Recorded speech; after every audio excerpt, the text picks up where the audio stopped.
Hello अस्सलाम वालेकुम। जैसे कि मोहरा का लास्ट एपिसोड का टीज़र जो है वो लॉन्च हो चुका है। ड्रामा अब अपने जो है वो क्लाइमेक्स पर पहुंचने वाला है। ड्रामे के जो है हैप्पी मोड वो यही दिखाए गए हैं कि यहाँ पर सिकंदर हमदानी और अरमीन बेगम को जो है वो अली से जो है वो रिमांड पर छुड़वा लेगी। अरमीन बेगम को जो है वो एनजीओ में गबन के जुर्म में और हमजा की फैक्ट्री में आग लगाने के जुर्म में गिरफ्तार कर लिया जाता है और हफीज़ के मर्डर के जुर्म में जो है वो सिकंदर हमदानी को अरेस्ट कर लिया जाता है। दोनों को ये लगता है कि शायद वो दोनों छूट कर बाहर आ जाएंगे, लेकिन यहाँ पर हमजा को वो कहता है कि मुझे जो है जेल में ही रहने देना, मुझे मत बाहर निकलवाना, मेरे जुर्म की सज़ा यही है कि मैं जो है अंदर ही रहूं और अंदर ही सड़ूं। उस लड़की को जो है बहुत तंग किया है, मैं उससे अब मोहब्बत भी करने लगा था, पर मेरे घमंड और गुरूर ने मुझे कहीं का नहीं छोड़ा। वो मेरे बच्चे की माँ बनने वाली थी, वो गिड़गिड़ा कर मेरे सामने माफ़ी मांग रही थी, लेकर मैंने उसकी कोई परवाह नहीं की और फिर वो खुदकुशी के मोड़ पर पहुँच गई।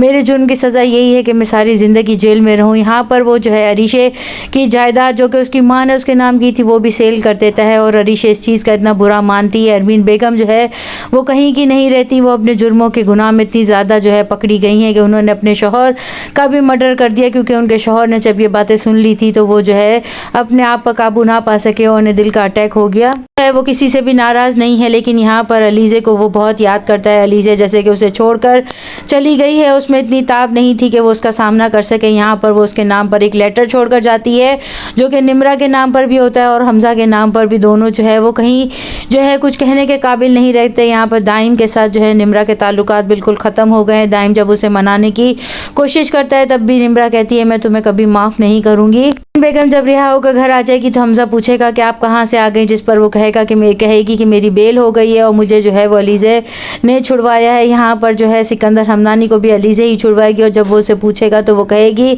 कि मुझ में और तुम में क्या फ़र्क रह जाता, अगर मैं तुम्हें जो है सारी ज़िंदगी के लिए जेल में छोड़ देती तो तुम तो अपने गुनाह की सज़ा पा लेते, लेकिन मैं चाहती हूँ कि तुम सारी ज़िंदगी जो है वो बाहर रहकर अपने जुर्म के गुनाहों की माफ़ी मांगते रहो। यहाँ पर वो अनुषे की कब्र पर आएगा और अनुषे की कब्र पर आकर वो कहेगा कि मैं भी इसी तरह इस मट्टी के तले जो है वो दब जाऊं और जो है मेरी भी मौत वाक़ई हो जाए, मैं तुम्हें सारी ज़िंदगी नहीं भूल पाऊंगी। अरमीन बेगम जो है वो हमजा को कहती हैं कि जाकर जो है अलीज़े को मना कर ले आओ ताकि जो है वो हमारे घर का हिस्सा बन सके, लेकिन यहाँ पर जो है इस तरह का क्लाइमेक्स दिखाया गया है ड्रामे में। हैप्पी मोड जो है इसका कोई नहीं दिखाया गया, जबकि सिकंदर हमदानी जो है वो कब्र पर गिरकर जो है वो मायूस एकदम से जो है वो अनुषे को याद करते रहेगा और इसी में ड्रामे को जो है एंड कर दिया गया है। नेक्स्ट एपिसोड में अब और क्या दिखाया जाने वाला है, शायद कोई ऐसी अनकही कहानी जो कि अभी तक सामने नहीं आई है वो जो है आवाम को दिखाई जाए। चैनल के साथ बने रहें, लाइक करें, शेयर करें और सब्सक्राइब करें।